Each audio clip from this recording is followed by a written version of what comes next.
Nous avons étudié les êtres spirituels dans la Bible, mais je me pose encore beaucoup de questions sur les mauvais du lot. Ça tombe bien. Parlons du Satan et des démons dans l'histoire de la Bible. Reprenons depuis le début. En Genèse 1, Dieu fait émerger un bel ordre à partir des ténèbres et du désordre. Un cadre où la vie peut s'épanouir. Il établit les humains comme ses représentants pour régner sur tout cela. Et à 7 reprises, Dieu dit que c'est bon. Ouais, j'arrive souvent à ressentir ce genre de bonté dans le monde, notamment face à la beauté et la vérité, l'amour et la générosité. Mais en Genèse 3, on découvre une créature en rébellion ouverte contre son créateur. On ne nous dit pas encore pourquoi ni comment il se rebelle, mais il a pour mission de saboter le bon monde de Dieu pour pénaliser les autres créatures. Aïe, ce truc pose problème. Ouais, cette créature est la première représentation du mal dans la Bible. Elle déforme ce que Dieu a destiné au bien en détruisant tout sur son passage, pour faire régresser la création au stade du désordre et des ténèbres.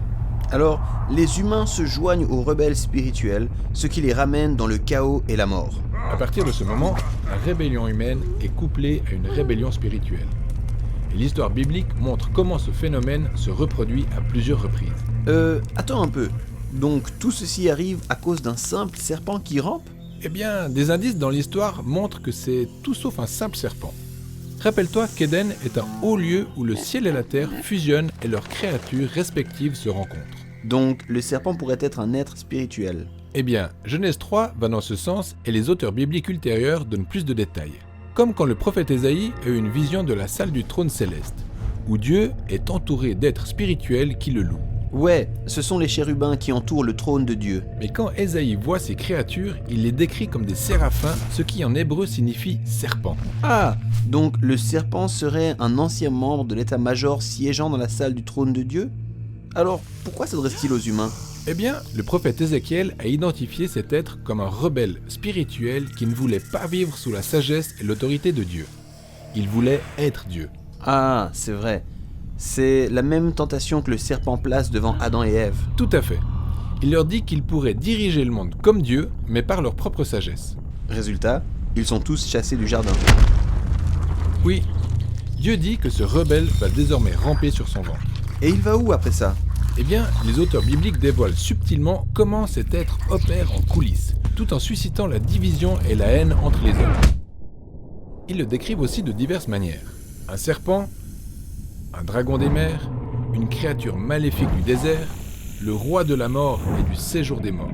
Il a également reçu de nombreux titres comme le tentateur, le malin ou le diable, ce qui en grec signifie le calomniateur. Mais son nom est Satan, non ? En fait, non. Satan n'est pas un nom. C'est un autre de ses titres. C'est pourquoi en hébreu, il est précédé de l'article « le ». Le Satan signifie l'adversaire, parce qu'il ne soutient rien ni personne. Au contraire, il est anti-tout, opérant par des mensonges pour nous ramener dans les ténèbres et le désordre. C'est fou. Maintenant, qu'en est-il de ces autres rebelles spirituels dans la Bible, appelés démons ? C'est quoi leur rôle ? Très bien. Tu te souviens de l'état-major céleste de Dieu, du conseil divin ou des fils de Dieu ? Les écritures hébraïques révèlent que certains de ces êtres se sont également révoltés. Quand est-ce arrivé ? Plusieurs fois en fait. Après le serpent, on a la rébellion des fils de Dieu en Genèse 6. On apprend qu'ils ont des relations sexuelles avec des femmes qui donnent ensuite naissance à des géants qui se révèlent être de violents guerriers. Ah oui, les Néphilim. Ce sont probablement les personnages les plus étranges de la Bible. Eh bien, étrange de ton point de vue. Mais les anciens lecteurs savent exactement ce qui se passait. Les royaumes antiques qui entouraient Israël ont prétendu être fondés et protégés par de géants rois guerriers, des sortes de demi-dieux remplis de la sagesse divine. Ah, je vois.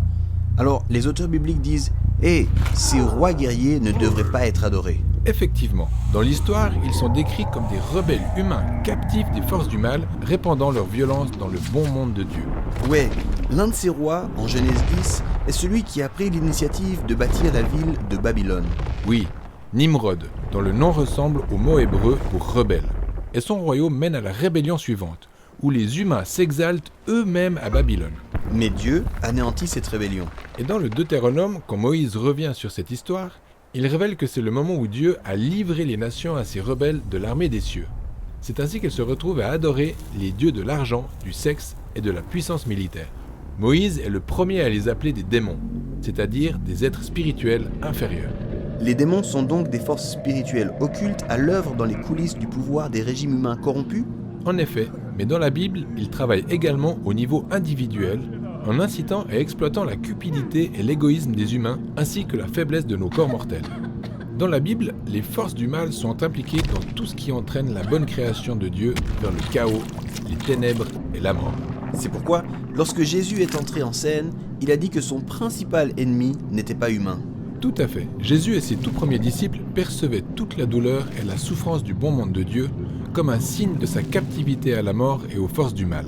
Mais il savait que ce n'était pas la fin de l'histoire. En effet, Jésus était conscient que le seul moyen de sortir de cette déchéance cosmique était de vaincre le mal et la mort elle-même, même si ça allait tout lui coûter.